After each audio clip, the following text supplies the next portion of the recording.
guys, welcome back. Today I'm doing another eyeshadow tutorial with the Wet n Wild Comfort Zone palette. And today I'm using a bunch of colors in this palette, but the main color that I used on the lid is this really pretty duochrome color. You know, it doesn't look too crazy, but it just gives your eyelids like a hint of color. If you would like to see how I got this makeup look, just keep on watching the video and I'm going to go ahead and get started. Off camera, I applied my foundation and also filled in my eyebrows, and I went ahead and primed my eyelids with my favorite Milani eyeshadow primer. So the first color, I feel like I have a hair on my lip. Don't you hate when that happens? Like when you get a hair like on your face or like around your mouth and you can't figure out where it's at? That drives me crazy. The first color I'm going to use is the second color down. And I'm just going to use the Sigma E40 brush to put this color in the crease of my eye.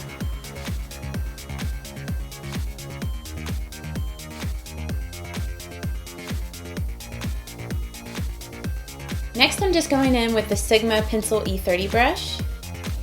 And I'm going to use that same second color down in this Comfort Zone palette. And I'm just going to run it here on my lower lash line.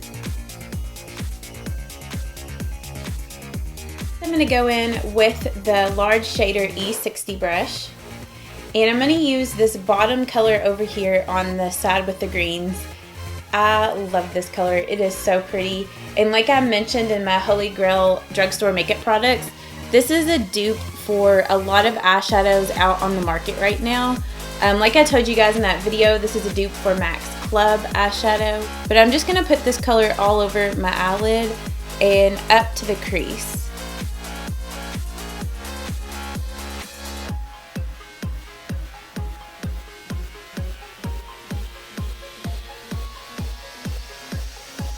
I'm just going to use this top color, and I'm just going to put that on the E70 brush.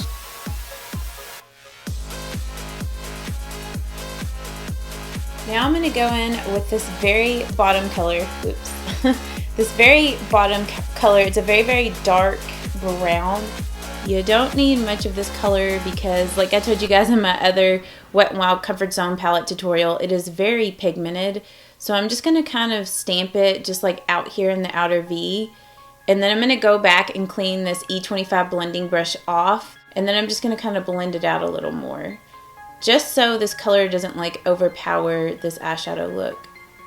Okay, so like I said, I'm just going to go back with this color switch. I've showed you guys this a lot of times in my eyeshadow tutorials, but if you don't know where to get this, I will link it down in the description box because I always have one of you guys ask me where to get this, so I'll just link it down in the description box for you guys. But I'm just going to go back and forth like this to clean off this eyeshadow brush. And then I'm just going to go back over that color just to blend it out so there's no harsh edges.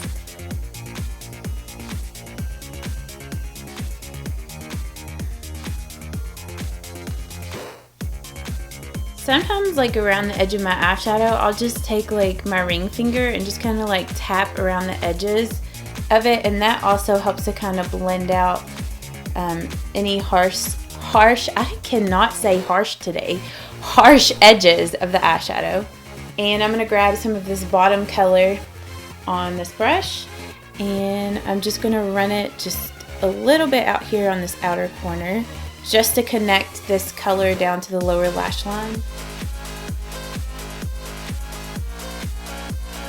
And I don't even know what I'm doing. I was trying to reach over there for an eyeshadow palette that I had right here. I'm going to go in with this single Wet n Wild eyeshadow in the color Brûlée. I depotted it. I put a magnet on it and stuck it here in this MAC palette. I know I mentioned that in my last eyeshadow tutorial, but figured I'd go ahead and say that again in this one. And I'm just going to use it for a brow bone highlight. This is also going to help blend out the crease a little better as well. I'm going to go ahead and line my waterline with my Wet n Wild Fergie On Edge Long Wearing Eye Pencil in the color Space Cake. It's just a very dark brown. And I'm just going to use my Jordana Fabuliner in the color Brown.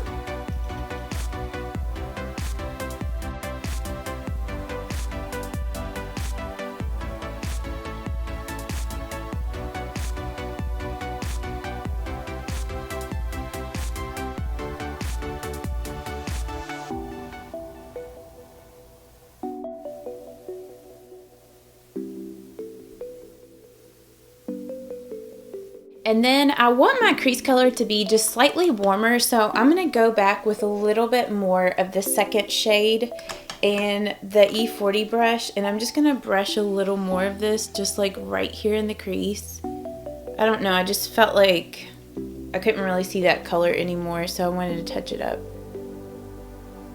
I'm just going to contour and bronze my face with the NYC Sunny Bronzer. This is starting to become one of my favorite bronzers from the drugstore. I had a lot of you all mention this bronzer in like one of my tutorials or videos. I don't remember which one it was. I don't remember now, but I went ahead and picked it up. I can't believe I've never owned this until like this year, because I know that this has been like a long time favorite product, like drugstore product with a lot of beauty gurus for like a long time. So yeah, I don't know. I guess I just never really thought to pick it up whenever I was at the drugstores. So I'm just putting this kind of like in the hollows of my cheeks where I would contour, and I'm just using the Real Techniques sculpting brush. So I just kind of lightly place it here, and then I just slowly blend it up, just like in little circular motions. And then I just take the leftovers and just kind of run it down here, the sides of my nose, and a little bit here on the tip of my nose.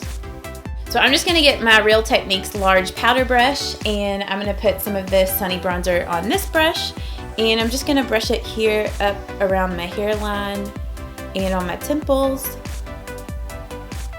Put a little bit more on my nose, and then I'm just going to kind of go up here on my cheeks a little bit and then bring it down here on my jawline, just to make sure everything is blended and to just give my face a little more depth. Okay, next I'm going to go ahead and move on with my blush, and I'm using an oldie but a goodie. I haven't used this blush in a while, and this used to be like my only drugstore blush that I would use. Like, I used to use the heck out of this blush, but I kind of forgot about it, and I busted it out today. But this is the e.l.f. Studio Blush in the color Tickled Pink, and I'm just going to use my Sigma Large Angled Contour F40 brush to apply this blush. It's just a really pretty light peachy pink. It's a great like everyday blush color, and it's a great blush if you don't really know what lipstick to wear, or if you don't really know what blush color to wear. This is just the blush color that will go with every makeup look that you do. It's not like too overpowering, it's just really natural looking. Now for my lipstick color, I really don't know what lipstick color to do, so I might do some experimenting to figure out which color I'm gonna like best with this look. Even though I did this eyeshadow look yesterday, I just put a little bit of gloss on my lips. Like, I didn't even wear any lipstick with this yesterday, but for this tutorial I want to make it a little more special with some lipstick. So let's experiment.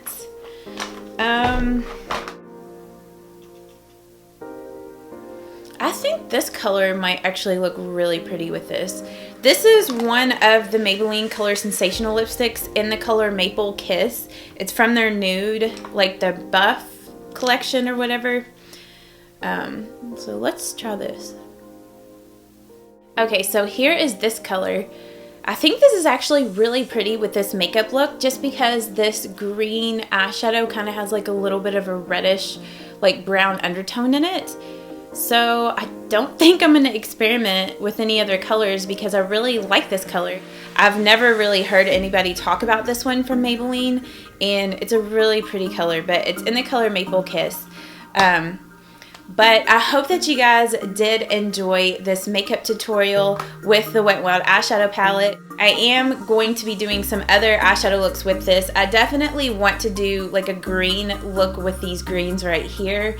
And I would like to do like a really dark brown smoky eye with this palette as well. So just be on the lookout for those other eyeshadow tutorials. But if you all did enjoy this tutorial, please don't forget to give it a thumbs up or let me know down in the comments. And I will see you all in my next video. Bye-bye, guys. Mwah.